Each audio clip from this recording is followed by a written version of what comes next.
वंदे मातरम, आप देख रहे हैं नेटवर्क 10। आपके साथ मैं हूं सांची त्यागी। जेवर में एयरपोर्ट के निर्माण को लेकर केंद्र सरकार के साथ ही उत्तर प्रदेश की योगी सरकार भी गंभीर है। शायद यही वजह है कि यमुना एक्सप्रेसवे प्राधिकरण और नील के मुख्य कार्यपालक अधिकारी डॉक्टर अरुणवीर सिंह को तीसरी बार 1 साल का एक्सटेंशन दिया गया।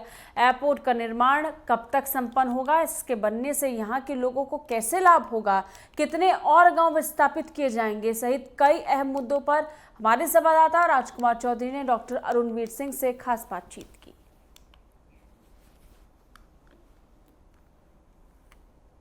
आज हमारे साथ मौजूद हैं उत्तर प्रदेश के बेहद संवेदनशील अधिकारियों में से एक, यमुना एक्सप्रेसवे प्राधिकरण और नेल के CEO doctor Arunvir Singh. Doctor Arunvir Singh को तीसरी बार उत्तर प्रदेश सरकार ने 1 साल के लिए एक्सटेंशन दिया है, क्योंकि हवाई अड्डे का जो काम चल रहा है जेवर एयरपोर्ट का, वो बेहतर तरीके से हो सके।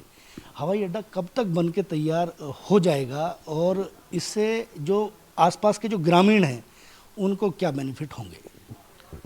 देखिए, जो प्रस्तावित अंतर्राष्ट्रीय एयरपोर्ट है जो जेवर में बनना है, वो 2024 में प्रत्येक दशा में बनकर तैयार हो जाएगा और उसकी पहली कमर्शियल फ़्लाइट भी 2024 से 19 शुरू हो जाएगी। और जहाँ तक ग्रामीणों के फ़ायदे का सवाल है, तो ये ग्रामीणों के सहयोग से बन रहा है। यहाँ के लोगों ने बहुत सहयोग किया है और किसानों के सहयोग की वजह से ही ये सपना साकार हो रहा है। और ये सामान्य रूप से पाया गया कि जब भी कोई अंतर्राष्ट्रीय एयरपोर्ट जैसी परियोजना किसी भी क्षेत्र में आती है, तो 10 से 12 गुना उसकी इकानमी जो है मल्टीप्लायर इफेक्ट का काम करती है।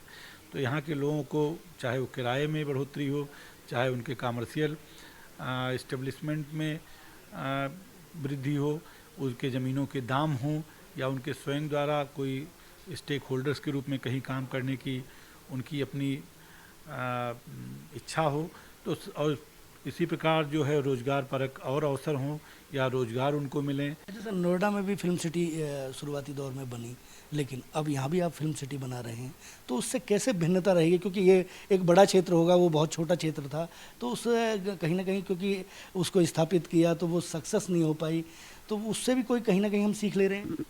देखिए, नोएडा में फिल्म सिटी बनी थी और बहुत अच्छी परियोजना थी और काफ़ी स्टूडियोज़ वगैरह आए थे। समय के साथ चीज़ें बदलती हैं, डिमांड बढ़ती है, टेक्नोलॉजी चेंज होती है। यहाँ जो फिल्म सिटी बनाई जा रही है, उसका एक तो एरिया बहुत ज़्यादा है और दूसरा उसमें एरिया के साथ साथ फिल्म स्टूडियो के साथ ओपन एरिया बहुत है।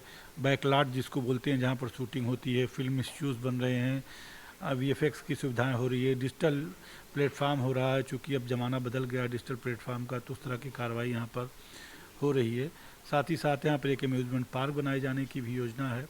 तो बहुत सारी चीज़ें इस प्रकार की हैं जिसके साथ ये फिल्म सिटी अपने आप में बहुत बृहद होगी और कई फेजेज में बनेगी, 3 फेजेज में बनेगी। दनकौर पड़ता है यहाँ पे, द्रोणाचार्य से जुड़ा हुआ है, क्या इसको भी कहीं और पौराणिक क्योंकि व्यवस्थाओं से जुड़ा हुआ है, इसको भी कहीं कुछ विस्थापित करने की या उसका कोई जीर्णोद्धार करने की कोई व्यवस्था हो? देखिए, दनकौर हमारा एक बहुत ही ऐतिहासिक नगर है, उसके लिए, उसके बेहतरी के लिए, उसको सौंदर्यीकरण के लिए और भी काम होने चाहिए।